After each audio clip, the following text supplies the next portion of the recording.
통매음에 해당할 거라고 잘 생각도 하지 않던 정도의 성적 발언이나 성적 욕설이 무차별적으로 고소되고 그중 상당수에 대해서는 유죄 판결이 쏟아지기도 했던 것이죠. 통매음의 또 다른 무서운 점은 뭐냐면요,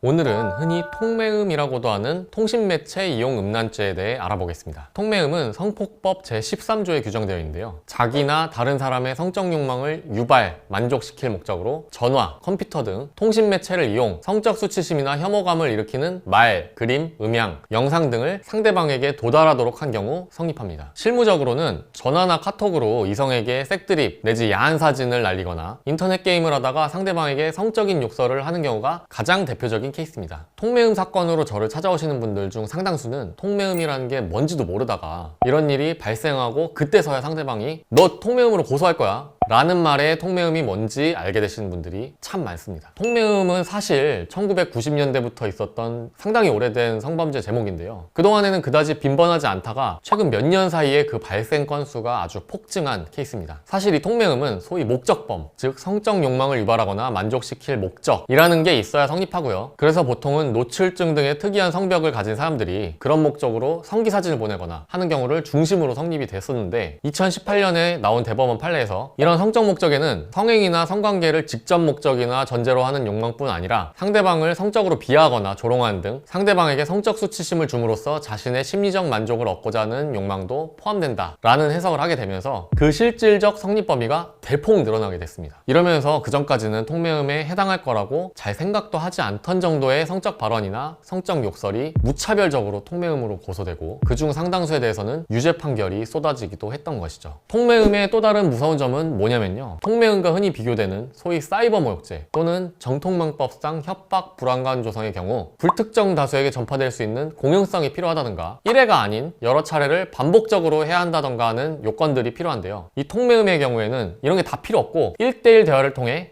단 한 차례만 하더라도 당장 성립이 가능하다는 점입니다. 그럼에도 불구하고 통매음이 요새 소위 깻매음, 렛매음 등 가벼운 사안에서도 고소가 흔하게 되다 보니까 오히려 그 죄의 무게를 잘 체감하지 못하는 분들도 계신데요, 통매음은 엄연히 성폭법에 규정되어 있는 성범죄에 해당합니다. 통매음으로 벌금형을 받는 경우에는 신상정보 등록까지는 되지 않지만 만약 공무원이거나 공무원 시험을 준비하는 경우에는 결격 사유 또는 당연 퇴직 사유가 되시므로 보다 주의를 하셔야 됩니다. 그러면 대표적인 케이스 몇 가지를 한번 살펴볼까요? 이성에게 명백히 별 맥락 없이 성적인 사진이나 메시지 등을 전송하는 경우에는 당연히 통매음이 성립될 테니까 검토할 게 없을 거고요, 만약 이성 간에 통화를 하거나 메시지를 주고받다가 내가 날린 성적인 발언이나 사진을 보고 성적 수치심을 느꼈다고 하면서 통매음으로 고소하겠다고 하는 경우, 이 경우에는 어떻게 될까요? 이때는 그 발언이 이루어진 전후 맥락이나 양 당사자 간의 평소 관계 등을 살펴봐야 됩니다. 만약 상대방이 나의 이런 성적 발언이나 사진 전송 등을 직간접적으로 유도하거나 요구한 사실이 있다면 여기에 응해서 발언이나 사진 전송을 했더라도 상대방의 성적 수치심이나 혐오감이 일어났다고 보기는 힘들겠죠. 또는 연인 간이라던가 연인이 아니라도 평소에 이런 대화를 서로 자주 하던 관계였다면 어느 날 갑자기 특정 부분만을 딱 떼내서 통매음에 해당된다고 보기는 어려울 것입니다. 제가 최근에 불송치 결정을 받은 사례도 정확히 이런 건이었습니다. 저희 의뢰인은 직장 내 커플로 상대 여성과는 수개월 이상 연애 관계를 유지를 했는데 여러 가지 이유로 자주 다투면서 헤어졌다 다시 사귀었다를 계속 반복을 했습니다. 그러다가 결국은 크게 싸우고 완전히 헤어지게 됐는데요, 그 직전에 다시 사귀어서 일시적으로 관계가 회복됐을 당시 의뢰인이 상대방에게 상대 몸매에 대해서 언급하거나 성행위에 대해서 언급하는 등의 발언을 한 것을 따로 이거를 발췌를 해서 통매음으로 고소를 했던 사안입니다. 고소 대상이 된 발언의 직전 직후에는 상대 여성이 이에 대해서 크게 호응하거나 관련한 답변을 하지 않았고 일부 발언에 대해서는 불쾌감을 드러내는 듯한 답을 한 적도 있었고요. 이 때문인지 의뢰인분은 처음 저를 찾아오셨을 때 사귀는 사이에 한 발언으로 고소를 당한 것에 대해 억울해하면서도 카톡 대화만을 발췌해서 봤을 때는 처벌이 될 것 같기도 하다고 하시면서 불안해하셨습니다. 이에 저는 수사기관에서 고소인 여성분의 의도대로 해당 발언 직전 직후만을 주목하지 않도록 그 앞뒤 대화 내용을 모두 세세히 분석해서 전체적인 대화 흐름을 설명하고 문제가 된 메시지 전송이 이루어진 시점은 이분들이 다시 일시적으로 사귈 시기라는 점을 알 수 있는 각종 자료, 그러니까 인접한 시점의 데이트 사진이나 모텔 결제 내역 등 증빙 자료를 잘 잘 정리해서 서면으로 제출을 했습니다. 이를 살펴본 수사관은 이 당시 고소인과 의뢰인의 관계를 살펴볼 때 서로 이해를 할 수 있는 발언으로 고소인이 성적 수치심이나 혐오감을 느꼈다고 보기는 어렵다라고 판단해서 불송치 처분을 내리게 되었고요. 이와 같이 통매음이 문제될 상황에 놓여 있다면 구체적인 판단은 각 사안마다 달라질 수 있으니까요. 성립 여부에 대해 정확한 판단을 하고 적절히 대응하기 위해서는 초기에 변호인의 조력을 받는 것이 필요합니다.